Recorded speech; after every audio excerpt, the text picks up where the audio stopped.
morning, Marco. My name is Eric Nicholson. I'm a founder and CEO at Astute LLC.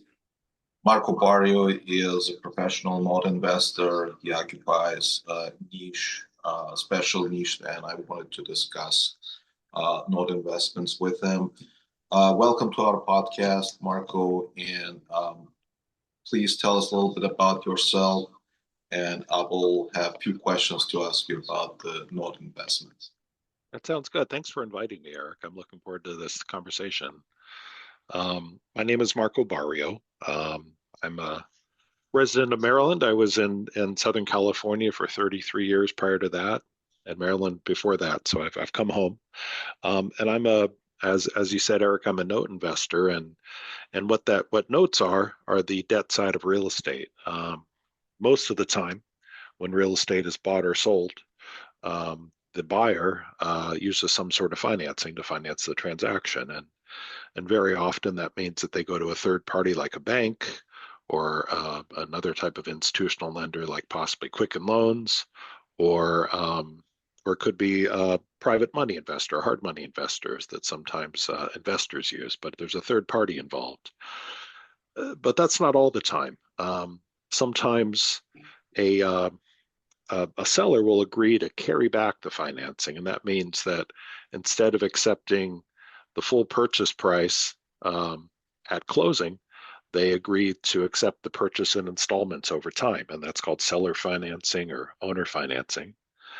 So I'm the type of note investor who buys those obligations or promises from note holders. So, Eric, if I sold you a property and we agreed to do a seller finance transaction, that might mean that you bring a down payment to closing and the remaining of the purchase price you pay to me in installments over time. And we go to settlement and you get the deed to the property and you're using the property, but you're making payments to me every month. So you own, you have a property and I have a promise from you, and I can sell that promise like any other type of asset.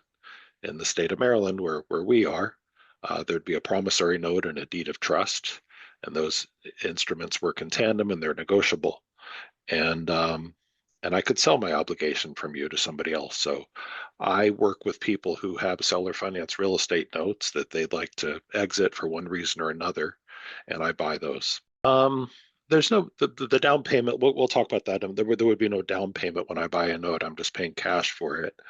Um, in reality, how I started and how a lot of people start is like some property investors start. They're not really investors; they're wholesalers. So what they're doing is marketing to property owners, in the case of property wholesalers, um, who may have a property they want to sell, and they agree on a purchase price, and the wholesaler places the property under contract and then assigns their contract to an end buyer.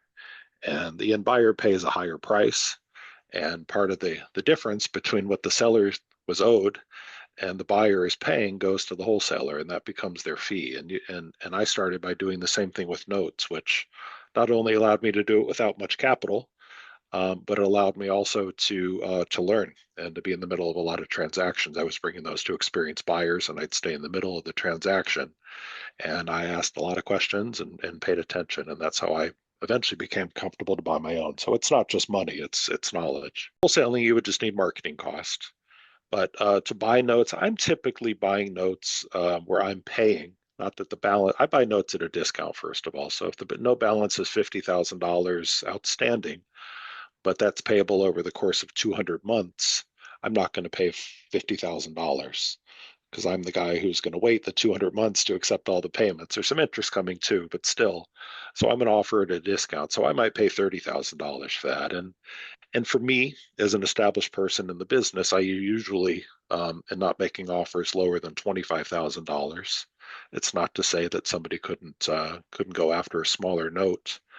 Or the other thing, and I work with some investors who do this. They have money most likely in a self-directed IRA account, and they'd like to earn a return on that.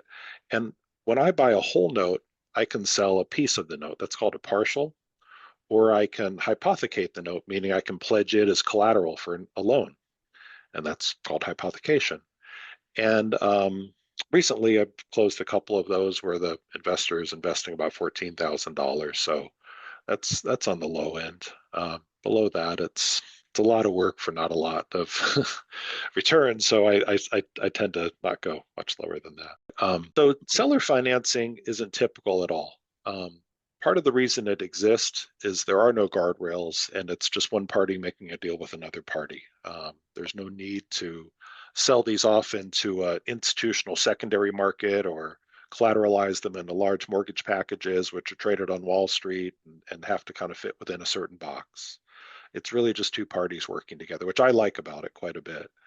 I currently own three loans in my portfolio that were written at 0%. There was no interest. Somebody agreed to sell a property to somebody else, and there was no interest ever discussed, and therefore there is no interest payable. So my discount when I buy that is much more so that I can earn a return.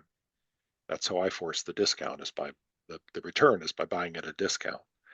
Um,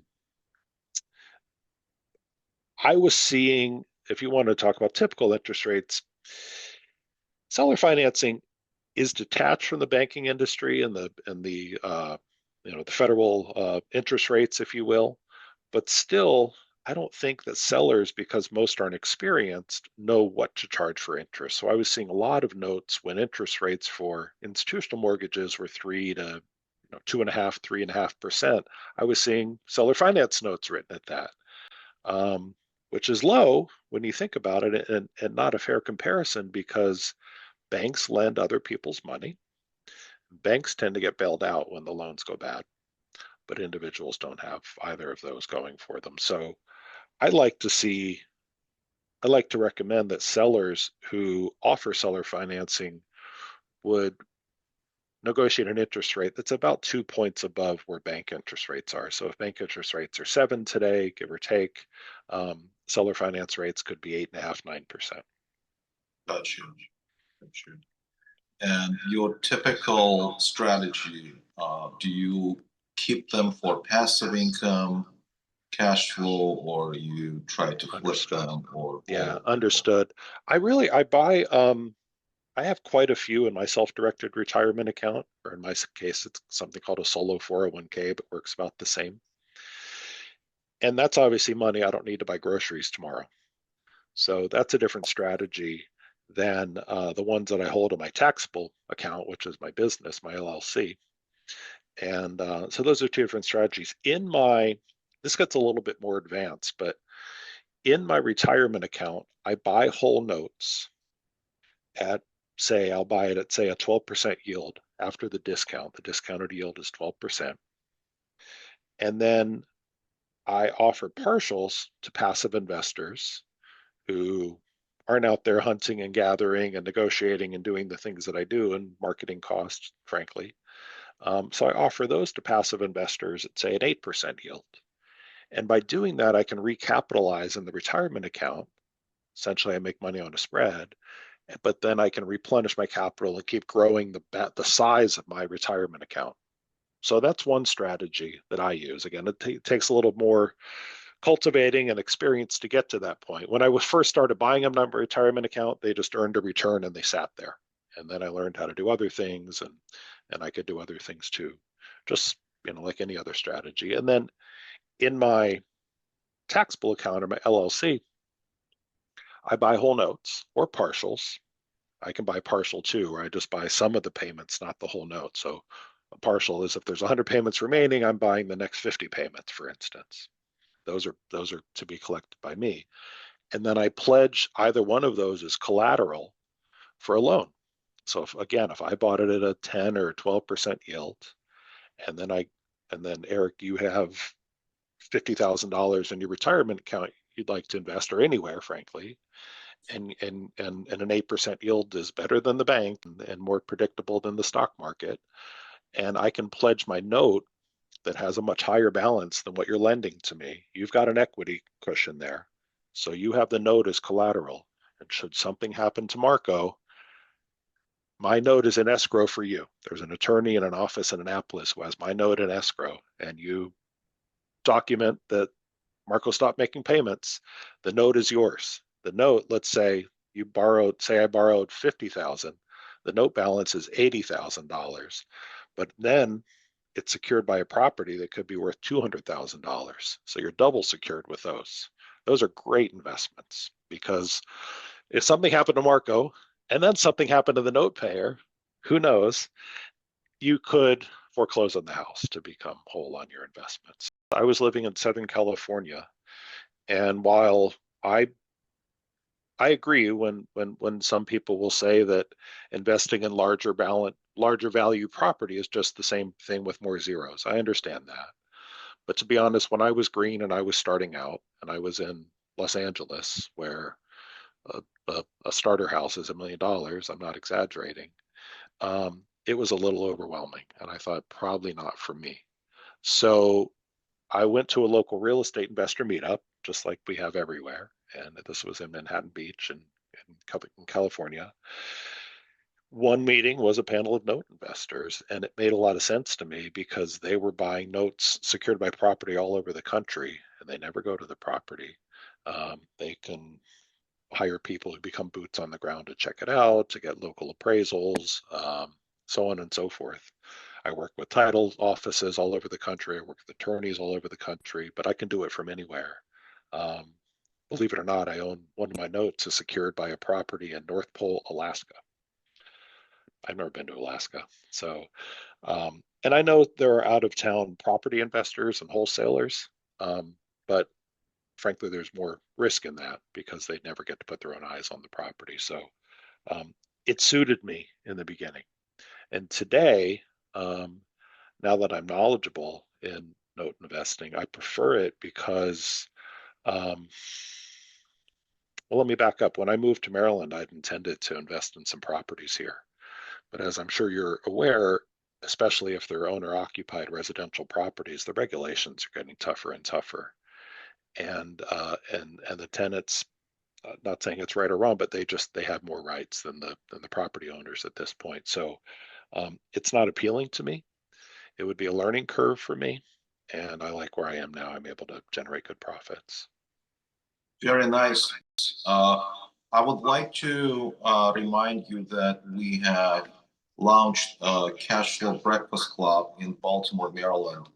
Our first meetup will be on April the 10th.